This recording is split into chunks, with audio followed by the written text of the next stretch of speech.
திருக்குறளும் ஆசை மற்றும் பத்துப்பாட்டு எட்டுத்தொகை மதுரை காஞ்சி ஆசை. நான் மதுரை காஞ்சி வாசித்து மதுரை காஞ்சியில் உள்ள விஷயங்கள் பார்ப்பதற்கு நான் கீழடிக்கும் போனேன். தமிழ்நாட்டில் கீழடி வரை போனேன். எனக்கு மொழி தெரியாது ஆனால் அந்த கலாச்சாரம் மற்றும் அந்த சமுதாயம் பற்றி அதிகமாக நான் படித்தேன். கீழடி சென்று கீழடி அது சொற்களில் பேச முடியாத அந்த வரலாறு பற்றி எல்லா நூல்கள் ஆசை.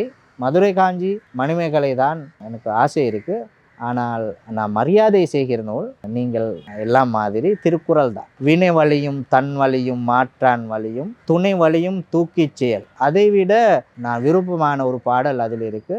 தானம் தவமிரண்டும் தங்கா வியனுலகம் வானம் வழங்காது எனில். ஏனென்றால் தானமும் தவமும் காரணமாக தான் இந்த உலகத்துக்கு மழை போன்ற வளங்கள் இருக்கிறது என்று திருக்குறளில் இருக்கிறது.